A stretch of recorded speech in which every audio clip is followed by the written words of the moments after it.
Special കമ്മീഷണർക്ക് നേരത്തെ overall സൂപ്പർവിഷന്റെ ഒരു ചുമതല ഉണ്ടായിരുന്നുള്ളൂ ശബരിമലയിലെ കാര്യങ്ങളിൽ. അത് അങ്ങനെ അല്ലാതാവുന്നത് പിന്നെ 2021 ജൂൺ 30 ഹൈക്കോടതി വിധിയിലാണ്, ഇതേ ഡിവിഷൻ ബെഞ്ചിന്റെ തന്നെ വിധിയിലാണ്. അപ്പൊ അന്ന് അവർ പറയുകയാണ്, ഖണ്ഡിതമായി പറയുന്നുണ്ട്, ഇനി മുതൽ ശബരിമലയിൽ ഏതെങ്കിലും തരത്തിലുള്ള മെയിൻ്റനൻസ് നടക്കുകയാണെന്നുണ്ടെങ്കിൽ അക്കാര്യം ആദ്യം മുൻകൂട്ടി സ്പെഷ്യൽ കമ്മീഷണർ അറിയിക്കണം. എന്തിന്? അതും പറയുന്നുണ്ട്, അദ്ദേഹം ഞങ്ങളെ അറിയിക്കണം. ആ വിവരം ഞങ്ങൾ ഡിവിഷൻ ബെഞ്ച് പരിശോധിക്കും.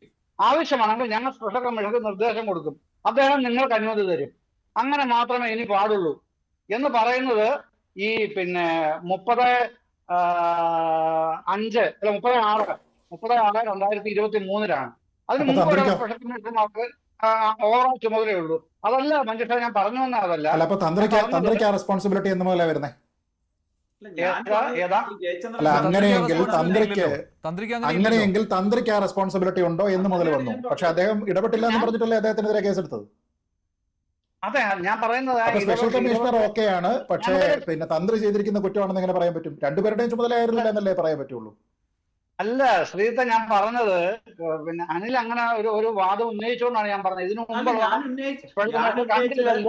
തന്ത്രി എന്ന് പറയുന്ന ബോർഡിലെ ഒരു ഉദ്യോഗസ്ഥനോ ജീവനക്കാരനോ ഒന്നുമല്ല. സ്പെഷ്യൽ കമ്മീഷണർ എന്ന് പറയുന്ന ദേവസ്വം ബോർഡിലെ ഉദ്യോഗസ്ഥനോ ജീവനക്കാരനോ അല്ല. രണ്ടുപേരും കാഴ്ചയിൽ നടന്ന കാര്യങ്ങളെ പറ്റി അറിയിക്കാൻ ബാധ്യസ്ഥരാണ് എന്ന് സെയിമായിട്ടുള്ളൊരു തർക്കം എടുക്കാൻ പാടില്ലെന്നേ പറഞ്ഞുള്ളൂ. എപ്രകാരമാണ് തന്ത്രിയുടെ ഭാഗത്തുനിന്ന് ഏതെങ്കിലും ഒരു വീഴ്ച ഉണ്ടായിട്ടുണ്ടെങ്കിൽ അതേ സമാന സാഹചര്യം സ്പെഷ്യൽ കമ്മീഷണറുടെ ഭാഗത്തുനിന്നും ഉണ്ടായിട്ടുണ്ട്. നേരത്തെ ഡി ശ്രീവല്ലഭൻ, പഞ്ചാബകേശൻ തുടങ്ങിയ സ്പെഷ്യൽ കമ്മീഷണർമാർ അവിടെ ഇരുത്തിട്ടുണ്ട്. ഇതുപോലെ പല സംഭവങ്ങളെ പറ്റിയും അവർ യഥാകാലങ്ങളിൽ ഹൈക്കോടതിയെ അറിയിച്ചിട്ടുമുണ്ട്. അല്ലാതെ നിർമ്മാണ പ്രവർത്തനങ്ങൾ ഹൈക്കോടതി ഡിവിഷൻ ബെഞ്ചിനെ അറിയിക്കുന്നതും അവിടെ കണ്ട ഒരു കാര്യത്തിനെ പറ്റി ഹൈക്കോടതി ശ്രദ്ധയിൽപ്പെടുത്തുന്നതും രണ്ടാണ്. അത് സ്പെഷ്യൽ ഓർഡറുമായിട്ടൊന്നും അതിന് ബന്ധമേ ഇല്ല. പക്ഷെ അത് ഞാൻ പറഞ്ഞത്, താങ്കൾ ആ വിധി വായിച്ചു നോക്കിക്കോളൂ. താങ്കൾ പ്രാക്ടീസിങ് ലോയറും കൂടെ അല്ലേ, അത് വായിച്ചു നോക്കുമ്പോൾ അറിയാൻ കഴിയുന്ന കാര്യമാണ്. ഞാൻ പറഞ്ഞ അതല്ല, അതവിടെ നിൽക്കട്ടെ.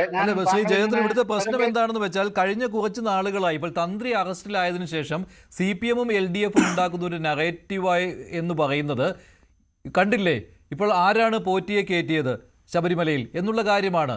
തന്ത്രിയല്ലേ അവിടെ പ്രതിയായിട്ട് നിൽക്കുന്നത്, തന്ത്രി അറിഞ്ഞല്ലേ എല്ലാം നടന്നത് എന്ന് ചോദിക്കുമ്പോൾ ആ ഒരു ചോദ്യത്തിനുള്ള മറുപടി ആയിപ്പോയി ഈ ജാമ്യ ഉത്തരവിലെ പരാമർശങ്ങൾ എന്നുള്ളതാണ്. അത് സമ്മതിക്കാൻ പറ്റില്ലേ താങ്കൾക്ക്? അല്ല, ജാമ്യ ഉത്തരവ് ഞാൻ താങ്കളുടെ ചോദ്യത്തിന് മറുപടിയായിട്ട് പറഞ്ഞു വരികയാണ് മഞ്ജുഷ, അതിലേക്ക് തന്നെ.